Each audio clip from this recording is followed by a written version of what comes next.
When someone with intellectual disabilities travels, things can go very, very wrong. This is how we made it through security. She is super nervous, super upset. You gonna be okay? An Oregon family traveling with a 15-year-old girl with autism was kicked off a United Airlines flight this week. People of determination, how we in the UAE refer to people with disabilities, might find themselves stressed or anxious, and this is their natural way of reacting. They mean no harm. Salama and I have a beautiful child, Abdullah, who is on the autism spectrum, and I would never want this situation to happen to him or any other child when they're traveling. So what can be done? How can we all prepare to avoid situations like this? Earlier today, the family and I took a trip from Abu Dhabi to Bahrain to show you how. Let's start at the beginning. I just wanted to double check with you that the DPNA code has been finalized for Abdullah's ticket. Yes, everything is in place. I have briefed everybody at the airport. They are all aware of their specific requests and they have all been confirmed. Okay, I am nervous. We leave to the airport in about an hour. I have no idea what to expect, but what I do know is what we learn on this video has the potential to change a lot of lives. And for me, that's everything. So, here we go. Abdullah, put your game away. Come on, we're gonna go in the car on the plane. In 2008, the International Air Transport Association introduced a code called DPNA, which can be used with travel agents and airlines to alert them when a passenger has intellectual or developmental disabilities and needs assistance. Wow! Parenthood.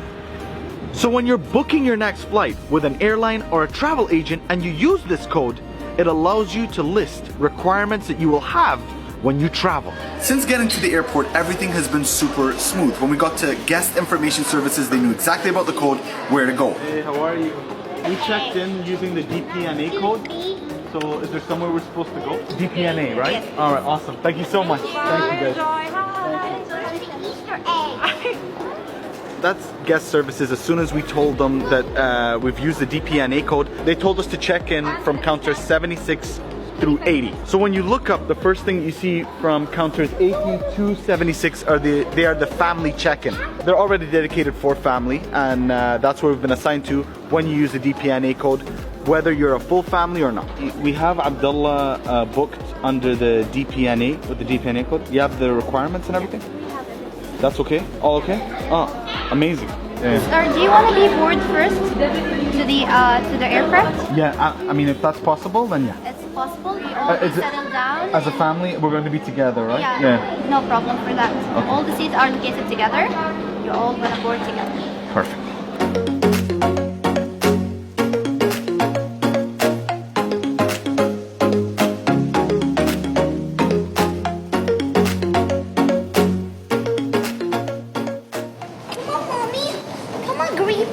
Let's go.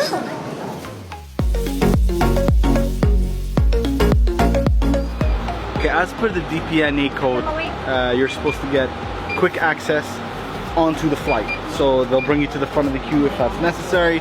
They'll make sure you get on the bus first. We need to board as a family, sit together as a family. Anyway, time to get on the bus. Let's go.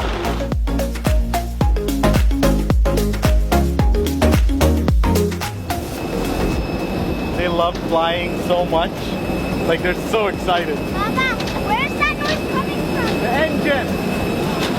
So when you put in the DPNA code, we put a list of requirements. One of those requirements were that we all got to sit on the same row and we all got to board as a family. Sometimes they split you up and that can be a source of stress for a child on the autism spectrum. So we just wanted to keep things as normal as possible. Ittihad catered to that. and we're here, all comfortable, boarded, alhamdulillah. Another thing an airline can do is keep the seat next to you free for as long as possible. Like they'll keep it empty until the plane is completely boarded.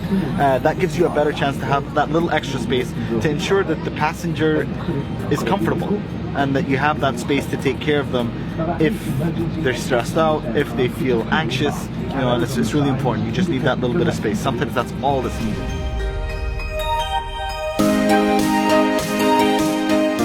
About 20 minutes to landing, and it's been like the smoothest flight. I mean, right? Everything's been comfortable. They've checked in on Abdullah a couple of times, which is pretty cool. You know, everything's just been really good. And that's like a parenting dream, you know, just that smoothness. We just landed in Bahrain and we're gonna swim before lunch. Before lunch? Okay. We have landed safe and sound, alhamdulillah. And we used that code. And it made a huge difference in how we felt when we were flying. Because the airline were aware. And that gave us so much peace of mind. A company called Travelport did research, and of the 250 million flights that they booked in 2018, the code was only used 4,000 times. That's like 0.00015% or something like that. And that to me is sad, because you're seeing these situations happen around the world, but the solution exists. What needs to happen is we all need to be responsible in raising awareness about it. And for me, the biggest concern is the code exists. DPNA exists. We all can use it, but airlines are not required to. They don't have to do anything. But that's why our awareness and raising the issue is so important. As a father and a parent today, using this code has changed the way we travel, and it's going to change the way we travel for the rest of our lives, and for the rest of Abdullah's life too. Because when it comes to inclusive travel, we are all responsible. Mahatma Gandhi famously said, "Be the change you wish to see in this world." And that is what needs to be done. The responsibility lies on all of us. That is when real change is made. Much love, and God bless you all.